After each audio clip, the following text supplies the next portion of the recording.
দর্শক, ভারতের আন্দোলন নিয়ে কথা বলতে আমাদের সাথে দিল্লি থেকে যুক্ত হচ্ছেন সিনিয়র সাংবাদিক গৌতম লাহিড়ী। গৌতম লাহিড়ী, আপনাকে স্বাগত সংবাদ সংযোগে। শুরুতে একটু জানতে চাবো, আজকেও দিল্লির যন্তর মন্তরে সিজেপির নেতাকর্মীরা জড়ো হয়েছেন এবং তারা বলেছেন দাবি আদায় না হওয়া পর্যন্ত তারা সেখানে অবস্থান করবেন। আপনার দৃষ্টিতে কি মনে হচ্ছে, আসলে আন্দোলন এখন কোন দিকে যাচ্ছে বা কত দূর আসলে গড়াতে পারে? তাদের জীবনের ভবিষ্যতের প্রশ্ন, সেই জন্য একটা স্পর্শকাতর বিষয়। গত মে মাসে পরীক্ষার প্রশ্নপত্র ফাঁস হয়ে যাওয়ার পর থেকেই বহু ছাত্র আত্মহত্যা করেছেন। ফলে এটা তাদের জীবনের প্রশ্ন বলে তারা এই প্রথম একটা আন্দোলন শুরু করলেন, যে আন্দোলনটায় সমস্ত ব্যাপকভাবে দেশ জুড়ে ছাত্রদের মধ্যে একটা সাড়া পড়েছে, যে কারণে রাজনৈতিক দলগুলো সামিল হতে বাধ্য হচ্ছেন। আজও দিল্লির যে অবস্থা, তাতে যন্তর মন্তরে সমস্ত জমায়েত বাড়ছে এবং একই সঙ্গে কিন্তু মধ্য দিল্লির যত মেট্রো স্টেশন আছে যাতায়াত নিয়ন্ত্রণ, এবং মধ্য দিল্লির 17টা মেট্রো রেল স্টেশন বন্ধ করে দেওয়া হয়েছে, যাতে অন্য জায়গা থেকে ছাত্ররা সেখানে জমায়েত হতে না পারে। একই সঙ্গে সরকার পক্ষ থেকে প্রস্তাব দেওয়া হয়েছে আন্দোলনকারীদের সঙ্গে তারা আবার বৈঠকে বসতে পারে, এবং পার্লামেন্টে যে আলোচনার দাবি বিরোধী দল কংগ্রেসের নেতা রাহুল গান্ধী জানিয়েছিলেন, আজকে সরকার পক্ষ জানিয়েছেন যে তারা আলোচনায় রাজি আছেন। এখন বিরোধী দলকে ঠিক করতে হবে কিভাবে, কি পদ্ধতিতে আলোচনাটা হবে। কিন্তু যেটা মূল বিষয়, সেই মূল বিষয়ের সমাধান একমাত্র শিক্ষামন্ত্রীর পদত্যাগ। শিক্ষামন্ত্রী পদত্যাগ না করলে এই আন্দোলন সহজে প্রত্যাহৃত হবে বলে আমার মনে হচ্ছে না।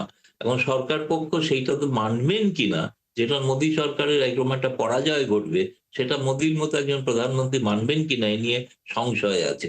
ফলে বিষয়টা এখনই সমাধান হচ্ছে এরকম কিছু নয়, এবং আমার ধারণা, আমি যে অভিজ্ঞতায় বুঝেছি, জটিলতা বাড়বে যদি না সরকার উপযুক্তভাবে ছাত্রদের রাজনৈতিক দল থেকে বিচ্ছিন্ন করতে পারেন আলোচনা করে।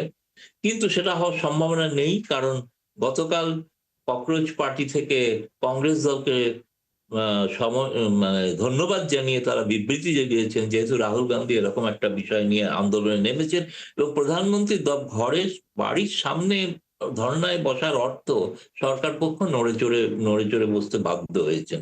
ফলে এটা ভারতের রাজনীতিতে একটা নতুন দিক, একটা নতুন ঘটনা। একসময় আমরা যখন আম আদমি পার্টির আন্দোলন দেখেছিলাম, তারপরে একটা নতুন ধরনের আন্দোলন। এটা এক ধরনের ভারতের, আমি দেখছি বলতে পারি, খুব ছোট হলেও একটা জেনজি আন্দোলনে রূপান্তরিত হতে চলেছে। আর একটু যদি বলেন যে শিক্ষামন্ত্রী বলছেন আসলে শিক্ষার্থীদেরকে এখানে রাজনৈতিক হাতিয়ার হিসেবে ব্যবহার করা হয়েছে। এই বিষয়ে আসলে তিনি কি বলেছেন, বা শিক্ষামন্ত্রীর পদত্যাগের দাবিতেই আসলে এই আন্দোলনটা শুরু হয়েছিল, এই বিষয়ে তিনি কি কোনো বক্তব্য দিয়েছেন কিনা? এখনো শিক্ষামন্ত্রী তিনি বলছেন বিরোধী দল ছাত্রদের ব্যবহার করছে, বিরোধী দলের কাজই হচ্ছে ছাত্রদের ব্যবহার করা তাদের রাজনৈতিক স্বার্থে। তারা তো কোনো ধর্মীয় সংগঠন নয়, তারা ভবিষ্যতে সরকারকে বিপর্যস্ত করে ক্ষমতায় আসার জন্য যে যে পথ নেওয়া দরকার তাই করবে, সেটা স্বাভাবিক ঘটনা। কিন্তু শিক্ষামন্ত্রী যেটা বলছেন, মূল দাবি যেটা, যে তাকে নৈতিক দায়িত্ব নিতে হবে এই পরীক্ষায় যে বিভ্রাট সৃষ্টি হয়েছে। এবং ভারতবর্ষে কিন্তু আরো কিছু রাজ্যে এরকম প্রশ্নপত্র ফাঁস হচ্ছে।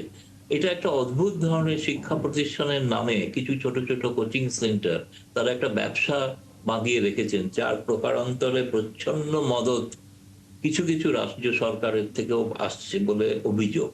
ফলে এই কারণে এটা সমাধানটা যদি না করা যায়, তাহলে ভবিষ্যতে এই ধরনের ঘটনা আরো ঘটবে। ফলে ছাত্ররা চান ওই একটা স্থায়ী সমাধান। স্থায়ী সমাধানটা কিভাবে হবে সেটা নিয়ে আলোচনা চলছে। দেখা যাক সরকার পক্ষ বিরোধী পক্ষের মধ্যে আলোচনায় সমাধান বেরোয় কিনা, কারণ প্রধানমন্ত্রী নিজে বলেছেন এটা একটা জাতীয় সমস্যা, সকলে মিলে সমাধান করা দরকার।